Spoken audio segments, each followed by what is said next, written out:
बिस्मिल्लाहिर्रहमानिर्रहीम। अस्सलाम वालेकुम नाज़रीन, मैं हूँ आपका मेज़बान शाकिर अब्बासी। आप देख रहे हैं कैपिटल टीवी की ईद की स्पेशल ट्रांसमिशन। आप सब लोगों को ईद उल अज़हा की बहुत बहुत खुशियाँ जो हैं वो मुबारक हों। आवाम जैसे कुर्बानी करने में मसरूफ़ है, तो वहीं पर आवाम के जो मुहाफ़िज़ होते हैं, आवाम की खिदमत पर मामूर होते हैं, वो लोग जैसे कि police, traffic wardens, doctors, rescue के अमला जो होता है वो, इसके अलावा मुसल्लह अफवाज वो ड्यूटी पर होते हैं ताकि आवाम को जो है वो सहूलत दे सके, आवाम जो है वो सुख का सांस ले सके, आवाम को किसी किस्म की जो इमरजेंसी है उससे बचाया जा सके। तो आज हम ये जो स्पेशल सेगमेंट है इसमें डिस्कस करेंगे कि ये लोग कैसे ईद मनाते हैं ऑन ड्यूटी। आज हम सबसे पहले जो रेस्क्यू 112 का ऑफिस है वहाँ पर आए हैं, तो इन सब लोगों से जानेंगे कि ईद पर ड्यूटी करना कितना मुश्किल काम होता है। जब दीगर लोग अपने बच्चों के साथ, अपनी फैमिली के साथ ईद मना रहे होते हैं, तो ये लोग ईद पर जो है आवाम की खिदमत पर मामूर होते हैं, यहाँ पर ड्यूटी करते हैं, तो कितना मुश्किल होता है बच्चों से दूर ईद मनाना, घर वालों के बगैर ईद मनाना। तो ये तमाम तर बातें जो हैं मुख्तलिफ शुबा हाई ज़िंदगी से ताल्लुक़ रखने वाले अफराद से पूछेंगे। तो सबसे पहले हम चलते हैं रेस्क्यू 112 के ऑफिस कि वो लोग यहाँ पर ईद पर जो है वो कैसे ड्यूटी सर अंजाम देते हैं, और वो क्या वो फीलिंग मिस नहीं करते जो घर के साथ, घर वालों के साथ ईद करने पर जो आती हैं, या वो अपने बच्चों या फैमिली को मिस नहीं करते। तो ये तमाम तर चीज़ें हम उनसे जानेंगे। तो आइए आप हमारे साथ चलें। इस वक्त हम रेस्क्यू के जो कंट्रोल रूम है वहाँ पर मौजूद हैं, ईद पर, जहाँ पर बहुत से लोग अपनी कुर्बानी में मसरूफ़ हैं और जो अज़ीज़ व अक़ारब से मिलने में मसरूफ़ हैं। वहीं पर ये रेस्क्यू का अमला आवाम की खिदमत के लिए यहाँ पर मौजूद है ताकि किसी भी किस्म की इमरजेंसी से निपटने के लिए वो यहाँ पर अपना रिस्पॉन्स शो कर सके। स्पेशली मैंने देखा है कि यहाँ पर जहाँ पर मेल हज़रात हैं वहाँ पर एक फ़ीमेल भी बैठी हुई हैं, क्योंकि बड़ी ईद है। बड़ी ईद से मुराद ये होती है कि ख़वातीन जो होती हैं वो ज़्यादातर वो कुकिंग करने में मसरूफ़ होती हैं, लेकिन ये जो खातून हैं यहाँ पर रेस्क्यू के ऑफिस में मौजूद हैं, अपनी ड्यूटी पर मामूर हैं। इनसे जानेंगे कि जहाँ पर दीगर ख़वातीन की ज़रूरत होती है ईद पर कि घर में आकर खाना बनाएं, और स्पेशली जो इस हवाले से जो डिशेस होती है ईद पर वो उसको बनाएं, लेकिन यहाँ पर ड्यूटी कर रही हैं तो घर वाले इनसे कोई गिला नहीं करते। अस्सलाम वालेकुम मैडम। वालेकुम अस्सलाम। सबसे पहले तो आपको ईद मुबारक। मुबारक आप ऑल पाकिस्तान, आप लोगों को भी हमारी तरफ से ईद मुबारक। मुझे आपसे ये पूछना है कि ईद पर वैसे तो खातून का जो ख़वातीन का कोई काम होता है वो घर पे होता है कि ज़्यादातर मेहमान आते हैं, डिशेस बनानी पड़ती हैं, कुर्बानी का जो गोश्त होता है वो अलग करना पड़ता है। यहाँ पर आप ड्यूटी कर रही हैं, घर वाले गिला नहीं करते कि ईद पर भी ड्यूटी कर रही हैं, बच्चे नहीं करते, हस्बैंड नहीं करते, तो ऐसा कुछ नहीं है? कि कॉल आ गई है। सबसे पहले कॉल जो है वो लाजमी सुननी है इन्होंने, क्योंकि आवाम को रिस्पॉन्स करना इनका बेसिक फ़र्ज़ होता है। इतनी देर में हम एक और बल्कि ख़ुद वापस आ गए हैं, इनसे बात कर लेते हैं। अस्सलाम वालेकुम।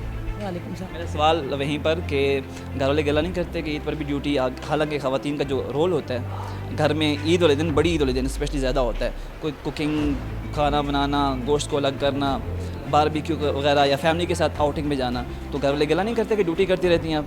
नहीं, अब कोई गिला नहीं करते। जैसे ये कॉल सबसे फ़र्स्ट थी, इसी तरह हमारी ड्यूटी फ़र्स्ट है।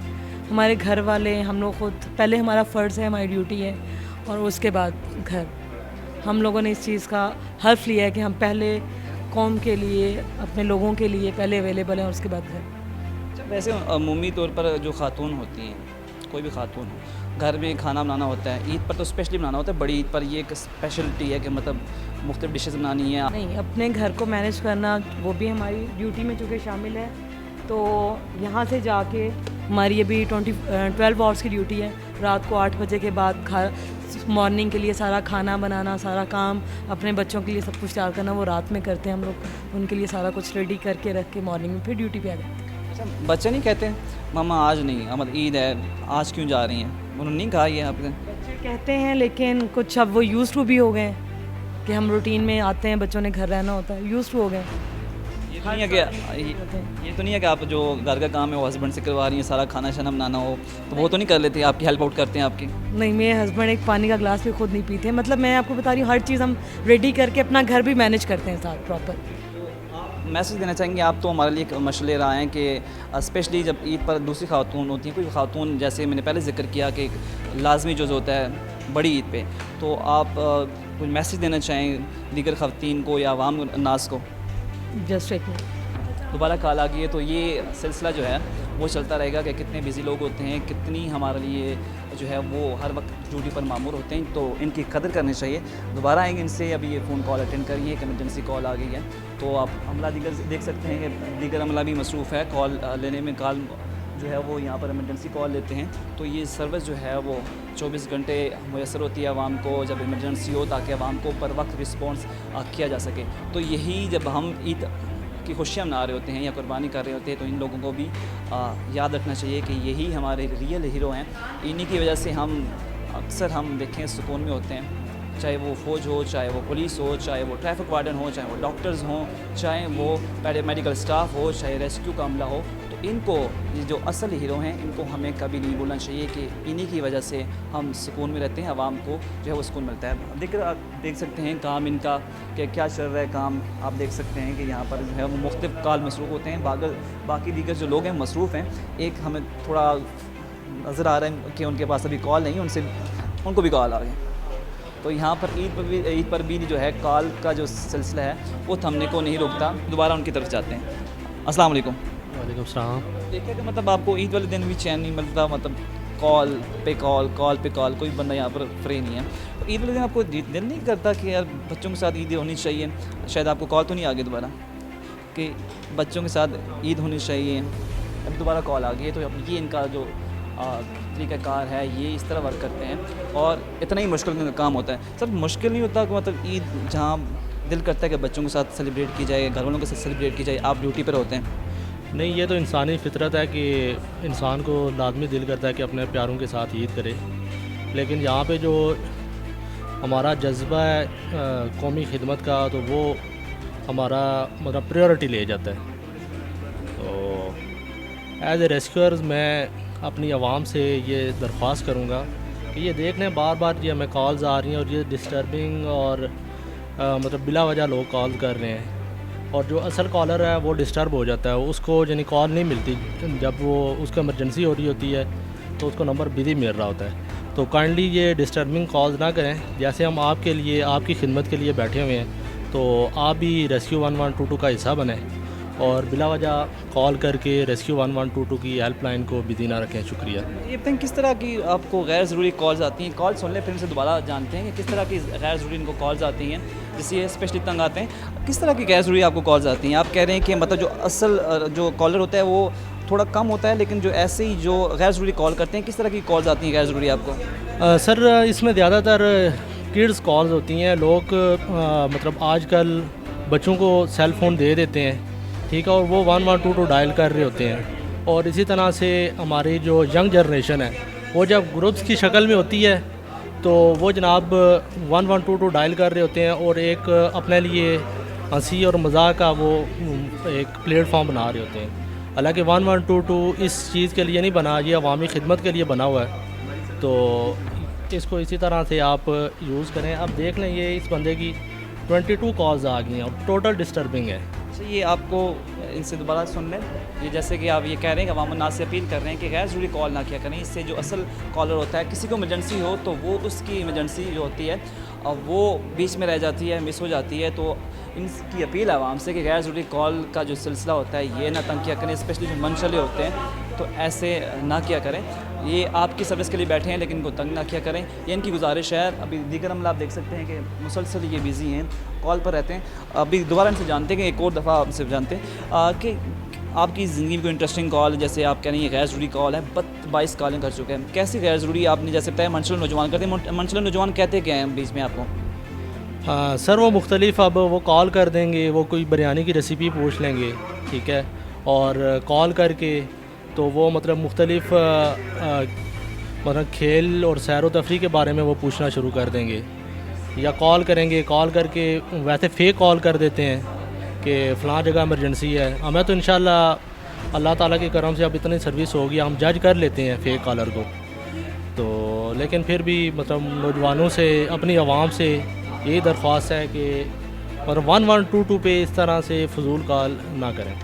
Thank you very much. अभी दोबारा मैडम के पास जाते हैं। मैडम से हमारा सवाल रह गया था क्योंकि उनको कॉल आ गई थी। मैडम, कॉल के दौरान हमारे सवाल रह गए थे, पूछना था कि मतलब इस ईद पर आपने कोई रेसिपी वगैरह सोची कि मैंने इस ईद पर ये लाजमी बनानी है घर जाके अभी आके? डिफरेंट जो भी हस्बैंड की फरमाइश हो बच्चों की जो भी हो फरमाइश वो सब बनता है। फरमाइशी काम भी चलता है घर में, मतलब ड्यूटी के बाद दोबारा इनको कॉल होगी है, तो ये देखना है कि कितना जो है होता है हेडेक होता है इनको, कितना जो इनका काम होता है हैवी होता है, लेकिन इसके बावजूद हम इनको ज़्यादा तंग करते हैं। मैडम आपको भी इंटरेस्टिंग कॉल आती है कि बिरयानी की रेसिपी वगैरह कुछ ऐसा? हाँ, बिल्कुल आती हैं। हमारे सबसे ज़्यादा हमें इमरजेंसी से ज़्यादा कॉल्स ही डिस्टर्बिंग कॉल्स होती हैं कि रेसिपीज़ पूछना, कार्ड लोड करवाने का पूछना, डिफरेंट बच्चे मैक्सिमम बच्चे कॉल करते हैं, पेरेंट्स बच्चों को मिला के दे देते हैं, खुद बिजी हैं, बच्चों को डायल करके दे दिया 1122। आप खातून ने कभी बिरयानी की रेसिपी आपने बताई है किसी को? नहीं, क्योंकि हम इस नंबर को इतना ज़्यादा बिजी रख नहीं सकते। हमारा ये इमरजेंसी नंबर है, इसको हम लोगों को, आपके थ्रू हम लोगों को भी मैसेज देना चाहेंगे कि इस फ़ोन नंबर, ये चूँकि आप लोगों की हेल्प के लिए बनाया गया है, आप लोगों की खिदमत के लिए हम हाजिर हैं, लेकिन अपने बच्चों को और ख़ुद भी ऐसी कॉल्स करने से अवॉइड करें ताकि उनको उनके लिए अवेलेबल हो ये कॉल करना उनकी अप्रोच में हो, जो जिन लोगों को इमरजेंसी है रियल में, जो मुश्किल में है। Thank you very much madam. Okay, thank you. जैसा कि आपने सुना कि इनको मसला होता है कि फ़ेक कॉलर होते हैं, कभी बिरयानी की रेसिपी पूछ लेते हैं, कभी कार्ड लोड करने का तरीका पूछ रहे होते हैं, कभी क्या पूछ रहे होते हैं, कभी सैर व तफरीह के तरीके पूछ रहे होते हैं। तो ये फ़ेक कॉलर जो होते हैं इनको तंग ना किया करें। ये ईद पर भी आपके लिए ड्यूटी कर रहे हैं तो उनकी कदर करनी चाहिए। हम इनको तंग करना शुरू हो जाते हैं तो उनका ये मैसेज है कि हमें तंग ना किया करें, अगर कोई रियल इमरजेंसी हो तो हमें तब कॉल किया करें।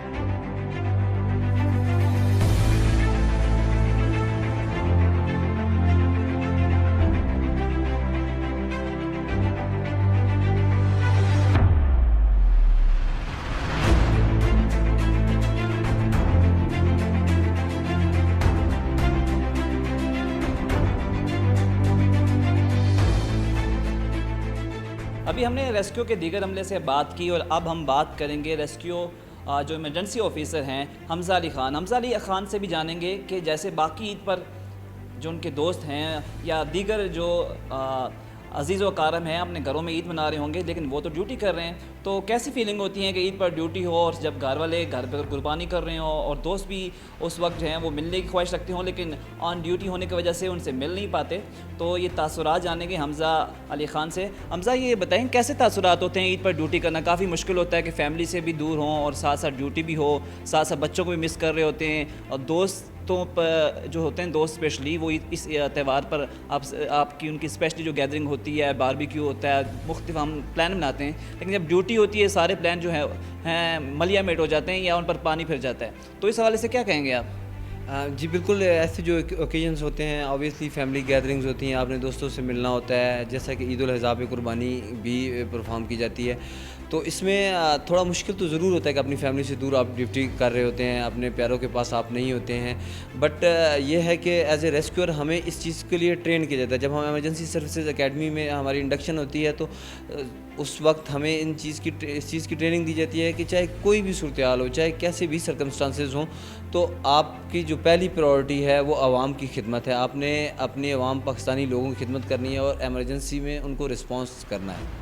दोस्तों की तरफ से कोई गिला नहीं आया, फैमिली की तरफ से यार हमज़ा आज तो छुट्टी कर लो, ईद है, कुर्बानी मिल के करते हैं, या आप कोई प्लान बनाते हैं दोस्तों के साथ, कुछ मतलब खाने पीने का प्लान, बारबेक्यू का प्लान, जैसे हम दोस्तों के दरमियान आम होता है, तो कोई गिला नहीं आता? ऑब्वियसली बिल्कुल, आप जिस तरह कह रहे हैं, I am serving in Rawalpindi since last 4 years, तो मेरी कोई ईद ऐसी नहीं है कि जो मैंने घर वालों के साथ गुजारी हुई अभी तक पिछले 4 सालों में। फ़र्स्ट डे जो है वो लाजमी जो है मैं यहीं पे डिप्यूट होता हूँ, उसके बाद डिफरेंट ऑफिसर्स हैं, उन्होंने ड्यूटीज़ आपस में डिवाइड की होती हैं, तो ये ऐसे ही चलता है। बस कोशिश करते हैं कि ऐसे ओकेजन्स के बाद उनको टाइम दिया जाए ताकि उनकी नाराज़गी भी दूर हो सके, और साथ साथ जो हमारा प्राइम पर्पज़ है, जिस काम के लिए हम यहाँ पे बैठे हुए हैं, उसको भी प्रॉपरली एग्जीक्यूट कर सकें। अच्छा, ये होता है कि जब ईद के बाद आप ड्यूटी पर जाते हैं, वालिदैन की तरफ से गिला नहीं आता, हमज़ा कुछ टाइम हमें भी दे दिया करो, और साथ साथ इसके साथ ये भी बताएं कि अभी आवाम की खिदमत के लिए ईद पर क्या सर्विसेज जो होती हैं वो यहाँ से प्रोवाइड की जाती हैं? स्पेशली हमने देखा होगा कि ईद पर भी इमरजेंसी कई वाक़यात होते हैं, तो रेस्क्यू का इस हवाले से कितना अमला तैनात है, और रेस्क्यू जो है वो इस हवाले से जो ईद पर जो रिस्पॉन्स होता है आम दिनों के मुकाबले में वो उतना ही तेज़ होता है या उसमें थोड़ी कमी आ जाती है? जी बिल्कुल, इसमें इस तरह है कि आपकी फैमिलीज़ जो हैं, आपके वालिदैन हैं, जो आपके बहन भाई हैं, वो आलमोस्ट जो है वो इम्यून हो चुके होते हैं। जब आप सर्विस करते रहते हैं बार बार, तो वो ये चीज़ देख रहे हैं, वो भी अब कंप्रोमाइज़ कर गए हैं हमारे साथ कि ठीक है यार, ये सर्विस कर रहा है, ये सर्व कर रहा है, तो जो इसकी पहली प्रायोरिटी है हमें भी उसके साथ चलना चाहिए। तो बाकी रहा जो रिस्पांस है, रावलपिंडी रेस्क्यू 1112 ने 510 रेस्क्यूज़ डिप्लॉय किए हुए हैं ईद के लिए, और ये 2 शिफ्ट्स में काम करेंगे, 12 आवर्स की शिफ्ट में। इसमें हम आवाम को एम्बुलेंस सर्विस, इसके अलावा फायर सर्विस की सर्वेलेंस होगी, अर्बन सर्च एंड रेस्क्यू की हमारी बिल्डिंग कोलैप्स की जो टीम है वो भी 24/7 एक्टिव है। इसके अलावा हमारी जो वाटर रेस्क्यू की टीम है वो भी, क्योंकि मानसून का सीज़न चल रहा है, तो किसी भी टाइम अगर कोई हैवी रेनफॉल होता है तो लई में ड्रोनिंग के केसेस बहुत ज़्यादा होते हैं, नाला लई में, तो उसके रिस्पांस के लिए हमारी वाटर रेस्क्यू सर्विस जो है वो भी एक्टिव रहेगी। इसके अलावा हमारे शहर में हमने डिफरेंट की पॉइंट्स बनाए हैं, जिसमें मोटर बाइक के 18 की पॉइंट्स हैं, जिन 18 की पॉइंट्स पे मोटर बाइक एम्बुलेंसेज हमारी सर्विसेज दे दी होगी। ईद के दिनों में नफरी कम होती है, तो क्या नफरी कम होने की वजह से जो रिस्पांस होता है उसमें कोई कमी आती है, या रिस्पांस जो है उतना ही इफेक्टिव होता है? इसमें इस तरह है कि हम लोग जो है उसको इस तरह डिवाइड करते हैं कि जो पहले 8 घंटों की शिफ्ट थी वो 12 घंटों में चली जाती है। जब 8 घंटों की शिफ्ट 12 घंटों में चली जाती है तो ऑलमोस्ट स्टाफ जो आपका नॉर्मल डेज़ में होता है वो इक्वल हो जाता है, और ईद में तो रिस्पांस कंपैरेटिवली जो है वो ज़्यादा स्विफ्ट होता है, क्योंकि रोड पे ट्रैफिक भी कम होती है, जिसकी वजह से हमारा रिस्पांस जो है वो एक्टिवली चल रहा होता है साथ साथ। हमजा ये बताइएगा, कई दफ़ा बड़ी अजीब व गरीब किस्म की कॉल्स आती हैं रेस्क्यू वालों को, तो आपको आपके भी कैरियर में कोई ऐसी अजीब व गरीब कॉल आई है, या ईद के दिनों में ऐसी कोई अजीब गरीब कॉल आती है जिसे मतलब जिसे आप हमसे शेयर करना चाहें? हाँ, इस तरह है कि ये जो हमारी एमरजेंसी, जो हमें एक्चुअल एमरजेंसी की कॉल रिसीव होती हैं, दैट आर लेस दैन 10%। इसके अलावा डिफरेंट किस्म की कॉल्स आती रहती हैं, लेकिन with the passage of time जब डिपार्टमेंट स्टार्ट हुआ था तो तब काफ़ी ज़्यादा जो था ये इस चीज़ का रुझान था कि लोग फेक कॉल्स करते थे, लेकिन अल्हम्दुलिल्लाह आवाम को आहिस्ता आहिस्ता जो है इस चीज़ का आवाम को शऊर हासिल हुआ है, और अब लोग काफ़ी ज़्यादा कोऑपरेट करते हैं। हमारी जो कॉल्स हैं वो एमरजेंसी की कॉल्स जेन्युइन कॉल्स ही अभी आज। इंटरेस्टिंग कॉल आपके कैरियर में ऐसी हो जिसे आप कभी भूल नहीं पाए? इसमें कई बार मतलब मन चले नौजवान जो हैं वो इस तरह की कॉल्स कर देते हैं कि जल्दी पहुँचे, आग लगी हुई है, तो जब कंट्रोल रूम उनसे लोकेशन कंफर्म करता है तो देवर सेइंग दैट लाइक कि मेरे दिल में आग लगी हुई है, तो लिटरली ये होता है? हाँ, इस तरह की कुछ कॉल्स जो हैं वो हमें रिसीव हुई, तो इस तरह की ये कॉल्स जो हैं कभी कभी ऐसे होता है, लेकिन नॉर्मली जो है मैक्सिमम जो कॉल्स हैं वो जेन्युइन कॉल्स ही होती हैं, और नॉर्मली अगर कोई कॉलर ज़्यादा तंग कर रहा हो तो हम उस कॉलर को ब्लैक लिस्ट में भी डाल देते हैं। ईद पर कोई अपनी फैमिली को पैगाम देना चाहें, आवाम को पैगाम देना चाहें? बस इस ईद के लिए स्पेसिफ़िकली यही है कि जिस तरह गवर्नमेंट ने लॉकडाउन जो है वो अनाउंस किया है, तो मेरी अवाम-उन्नास से यही रिक्वेस्ट है कि इसको प्रॉपरली फॉलो करें, क्योंकि पाकिस्तान में जो है वो बहुत ज़्यादा डिक्रीज़ हुआ है कोविड-19 का, 2 लाख प्लस से वो जो 26,000 पे आ चुके हैं। तो अगर ये मौका है, अगर यहाँ पे हम इन चीज़ों को कंट्रोल करते हैं और SOPs को फॉलो करते हैं, तो आने वाले टाइम में हमारे लिए बहुत आसानी होगी। इंशाल्लाह कोविड-19 पाकिस्तान से बिल्कुल ख़त्म हो जाएगी।